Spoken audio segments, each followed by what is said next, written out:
Rock legends Led Zeppelin initially performed under a different name, and even released some hits.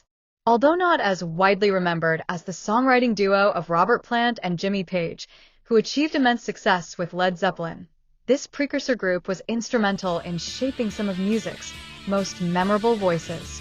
The band, which included Page, as well as Eric Clapton from Cream and Derek and the Dominoes and the late Jeff Beck, was active for 5 years.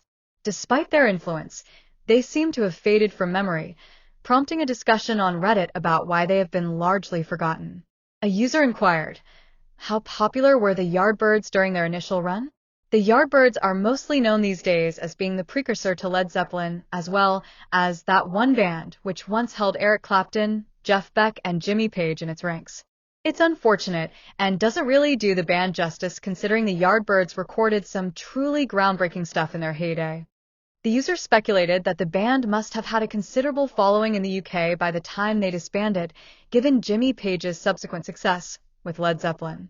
They asked, were they selling out arenas? Did the average person know their songs word for word? Was it tabloid news when Clapton left or when Beck was fired?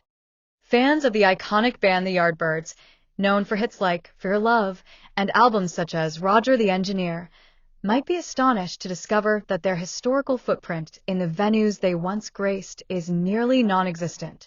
One fan lamented, they had some chart success in the UK and a following in the US. However, they most certainly were not playing arenas. I think the biggest venue they ever played would have been the Royal Albert Hall in '64 or '65.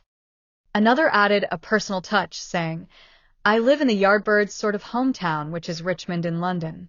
They played at the Crawdaddy Club and the Eel Pie Island Club for a few years as house bands, etc.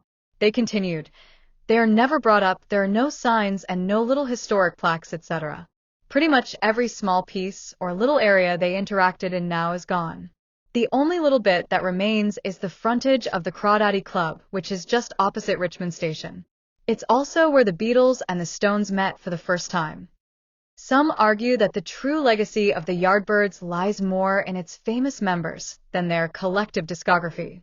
A user pointed out, if Jimmy, Jeff, and Eric were never in the Yardbirds, but still produced the same music, they'd be considered a typical 1/2-hit wonder, like the Zombies or Shocking Blue.